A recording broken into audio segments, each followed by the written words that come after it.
Queen Isabella ruled a powerful kingdom with beauty, wisdom, and grace. Her people adored her, and the castle walls sparkled with wealth and power. But deep within her heart, Isabella felt trapped. Despite the riches surrounding her, loneliness consumed her soul. She longed for a simple, true connection, something her royal status could never provide. One summer evening, Isabella wandered through the village in disguise. She enjoyed watching the simplicity of life outside the castle walls. It was there, in the quiet woods, that she met Elias, a humble woodcutter. His hands were rough from work, his clothes were plain, but his smile was warm and genuine. They spoke for hours that day, sharing stories and laughter under the golden light of the setting sun. For the first time, Isabella felt truly seen. Their meetings became frequent, always in secret. Elias admired her courage and kindness, while she was drawn to his honesty and gentle soul.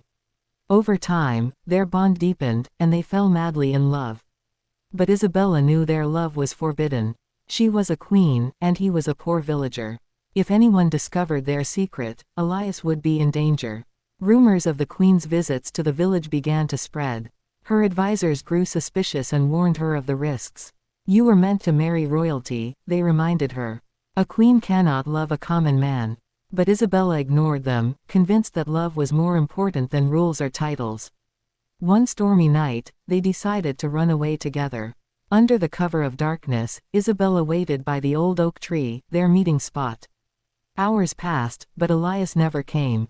Panic gripped her heart. The next morning, she learned the terrible news: Elias had vanished. Some whispered that he drowned in the river while trying to escape the guards. Others believed the castle soldiers had caught him. But no one knew the truth. Heartbroken, Isabella locked herself away in her chambers. Weeks turned into months, but her pain remained. Then, the strange events began. Late at night, Isabella heard whispers calling her name. She felt a cold presence in her room, and her reflection in the mirror often showed someone standing behind her, a shadowy figure with hollow eyes. One night, as the clock struck midnight, she woke to find a man standing at the foot of her bed. It was Elias, but he wasn't the same. His face was pale, his eyes filled with pain, and his voice was not his own. Elias stood at the foot of Isabella's bed, his figure barely visible in the dim light.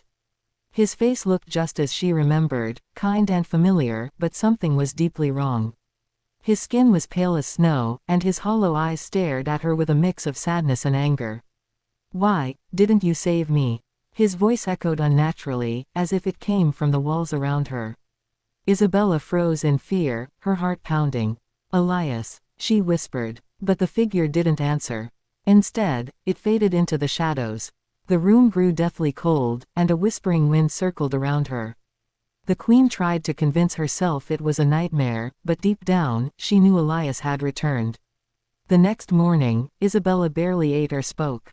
The servants noticed her pale face and trembling hands, but she refused to explain. That night, it happened again. The whispers grew louder, and she felt a cold hand brush her cheek. When she lit a candle, she saw words scratched into the wooden wall: "You left me to die." The haunting grew stronger with each passing day. Chandeliers swung on their own, doors slammed shut without warning, and Elias's shadow followed her everywhere.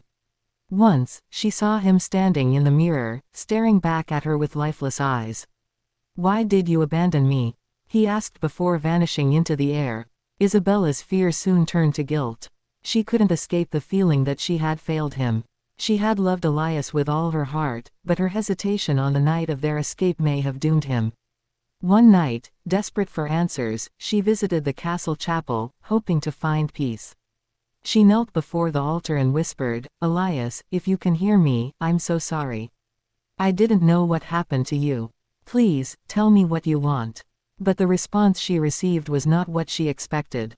The candles in the chapel flickered out, and Elias's voice filled the air, cold and distant. "Truth. Find the truth, Isabella, before it's too late." Isabella was left trembling, unsure of what he meant. What truth was he speaking of? She realized she could no longer ignore his haunting presence. If she wanted to stop the nightmares, she would have to uncover the secrets surrounding Elias's disappearance. Queen Isabella couldn't escape Elias's haunting words: "Find the truth, before it's too late." The once grand castle now felt like a prison, each shadow a reminder of the love she lost and the answers she needed to find.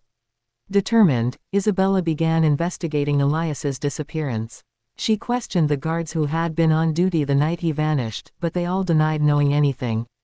"We never saw a man near the castle that night," one guard insisted, though his nervous glance told a different story. Isabella started to dig deeper.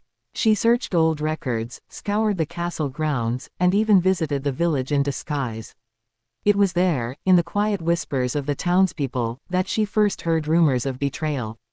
"They say someone close to the queen wanted him gone," an old woman murmured. "They couldn't let her love a poor man." The queen's heart sank. Someone in the castle had taken Elias from her.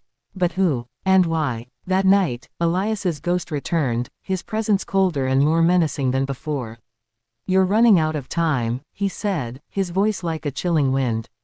"They lied to you. They destroyed me, and they'll destroy you too." Terrified but determined, Isabella followed his warnings. She remembered a secret chamber in the castle, a place where royal documents and forbidden truths were hidden. With trembling hands, she lit a lantern and descended the winding staircase that led to the chamber. Inside, she found old letters and scrolls. Most seemed unimportant, but one letter caught her eye. It was marked with the royal seal and addressed to the captain of the guards. As she read the letter, her blood ran cold. The letter was a command to silence the man who had been meeting the queen in secret.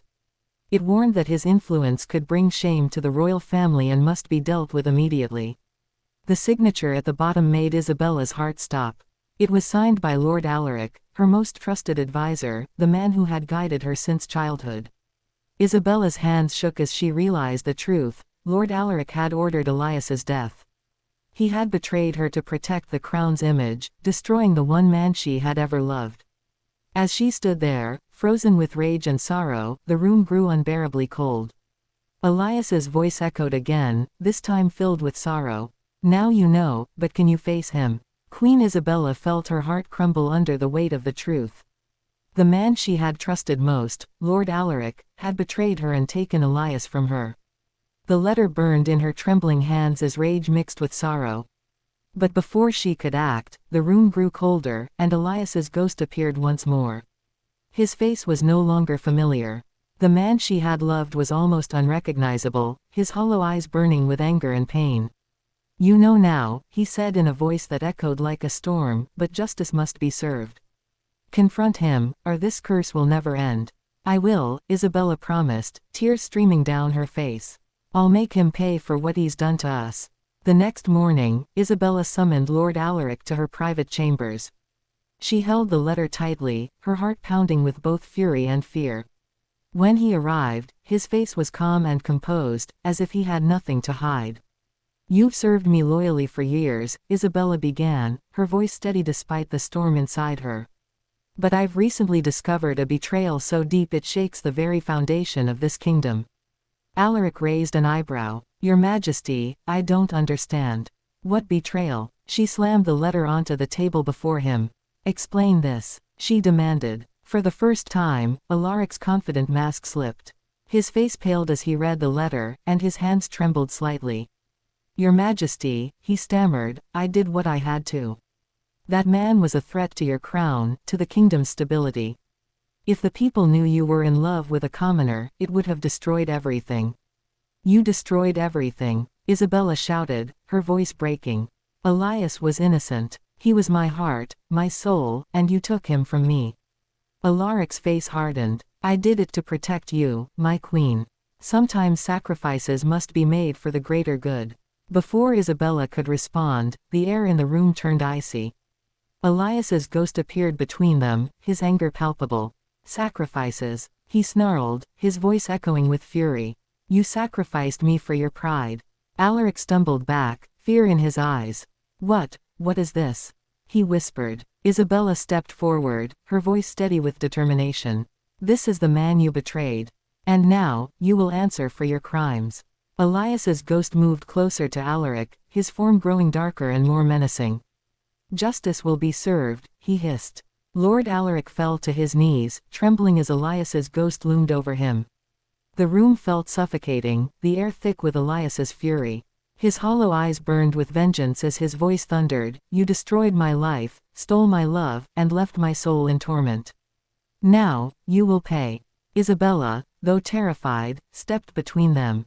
"Elias, wait," she pleaded. "Revenge won't bring you peace.